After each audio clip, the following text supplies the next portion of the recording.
السلام علیکم ورحمۃ اللہ وبرکاتہ۔ الحمدللہ رب العالمین والصلاۃ والسلام علی رسول اللہ۔ آج کا بیان ایک ایسی حقیقت کے بارے میں ہے جسے ہم سب جانتے تو ہیں لیکن اکثر اپنی زندگی میں بھول جاتے ہیں۔ وہ حقیقت یہ ہے کہ اصل سکون دنیا کی چیزوں میں نہیں بلکہ اللہ تعالیٰ کی یاد میں ہے۔ انسان سمجھتا ہے کہ اگر میرے پاس بہت سا مال آ جائے تو مجھے سکون مل جائے گا، اگر مجھے اچھی نوکری مل جائے، اگر میرا کاروبار کامیاب ہو جائے، اگر میرے پاس ایک خوبصورت گھر ہو، اگر لوگ میری تعریف کریں تو میری زندگی خوشیوں سے بھر جائے گی۔ لیکن حقیقت یہ ہے کہ دنیا کی کوئی چیز انسان کے دل کو ہمیشہ کا سکون نہیں دے سکتی۔ کبھی آپ نے غور کیا ہے کہ بعض لوگ بہت کچھ حاصل کرنے کے باوجود پریشان رہتے ہیں، جبکہ کچھ لوگ کم وسائل کے باوجود مطمئن اور پرسکون نظر آتے ہیں؟ اس کی وجہ یہ ہے کہ دل کا اصل سکون مال و دولت سے نہیں بلکہ اللہ تعالیٰ سے تعلق سے ملتا ہے۔ قرآن پاک میں اللہ تعالیٰ فرماتا ہے، خبردار، اللہ کے ذکر ہی سے دلوں کو اطمینان حاصل ہوتا ہے۔ جب انسان اللہ کو یاد کرتا ہے تو اس کا دل مضبوط ہو جاتا ہے۔ پریشانی میں اللہ کو یاد کرے تو امید پیدا ہوتی ہے، غم میں اللہ کو یاد کرے تو دل کو سہارا ملتا ہے، تنہائی میں اللہ کو یاد کرے تو انسان خود کو اکیلا محسوس نہیں کرتا، اور جب زندگی میں خوشی ملے تو اللہ کو یاد کرنے والا انسان اپنے رب کا شکر ادا کرتا ہے۔ ہمیں اپنی زندگی میں یہ دیکھنا چاہیے کہ ہم اپنا وقت کہاں خرچ کر رہے ہیں۔ ہم موبائل پر گھنٹوں گزار دیتے ہیں، لوگوں کی باتیں سننے میں وقت گزار دیتے ہیں، دنیا کی خبریں اور تفریح دیکھنے میں وقت گزار دیتے ہیں، لیکن اللہ کو یاد کرنے کے لیے ہمارے پاس چند منٹ بھی نہیں ہوتے۔ ہمیں اپنے دل سے پوچھنا چاہیے، کیا ہم واقعی سکون چاہتے ہیں؟ اگر ہاں تو پھر اللہ سے اپنا تعلق مضبوط کرنا ہوگا، نماز کو اپنی زندگی کا حصہ بنانا ہوگا، قرآن پاک کو صرف گھر میں رکھنے کے بجائے اسے پڑھنا اور سمجھنا ہوگا، صبح اور شام اللہ کا ذکر کرنا ہوگا،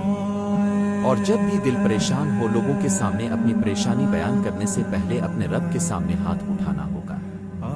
یاد رکھیں، دنیا کے لوگ آپ کی بات سن کر شاید آپ کو کچھ دیر کے لیے تسلی دے دیں، لیکن اللہ تعالیٰ آپ کی مشکل کو حقیقت میں دور کرنے پر قادر ہے۔ اس لیے اپنی زبان سے اللہ کا ذکر کریں اور اپنے دل کو یقین دلائیں کہ میرا رب مجھے دیکھ رہا ہے، میری دعا سن رہا ہے اور میرے حال سے پوری طرح واقف ہے۔ کبھی کبھی انسان کی زندگی میں ایسے حالات آ جاتے ہیں جب اسے لگتا ہے کہ کوئی بھی اس کے ساتھ نہیں، لیکن اس وقت بھی اللہ اس کے ساتھ ہوتا ہے۔ لوگ آپ کو چھوڑ سکتے ہیں لیکن اللہ آپ کو نہیں چھوڑتا، لوگ آپ کی بات نہ سمجھ سکیں لیکن اللہ آپ کے دل کی ہر بات جانتا ہے، لوگ آپ کے آنسو نہ دیکھ سکیں لیکن اللہ آپ کے ہر آنسو سے واقف ہے۔ اس لیے اللہ سے اپنا تعلق مضبوط کریں۔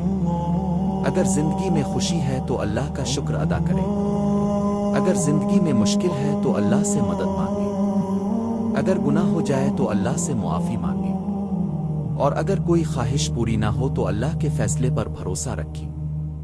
کیا معلوم جس چیز کو ہم اپنے لیے بہتر سمجھ رہے ہیں وہ ہمارے لیے نقصان دہ ہو، اور کیا معلوم جس چیز کو ہم مشکل سمجھ رہے ہوں اسی میں ہمارے لیے کوئی بڑی بھلائی چھپی ہو۔ اس لیے اپنے رب پر یقین رکھیں، ہر صبح یہ سوچ کر اٹھیں کہ آج مجھے اللہ کو راضی کرنے کے لیے کچھ اچھا کرنا ہے۔ کسی کے ساتھ اچھا سلوک کریں، کسی ضرورت مند کی مدد کریں، کسی پریشان شخص کو تسلی دیں، اپنے والدین کے ساتھ نرمی سے پیش آئیں، اور اپنی زبان کو جھوٹ، غیبت اور بری باتوں سے محفوظ رکھیں۔ یہ چھوٹے چھوٹے نیک اعمال انسان کے دل کو اللہ کے قریب کرتے ہیں۔ آخر میں ایک بات ہمیشہ یاد رکھیں، دنیا کی سب سے بڑی دولت دل کا سکون ہے، اور دل کا حقیقی سکون اللہ تعالیٰ کی یاد میں ہے۔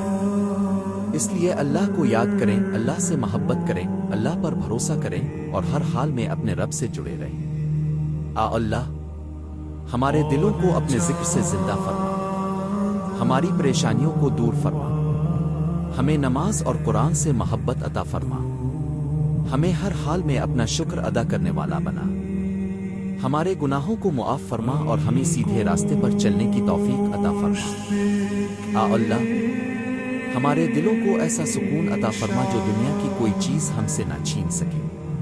آمین رب العالمین۔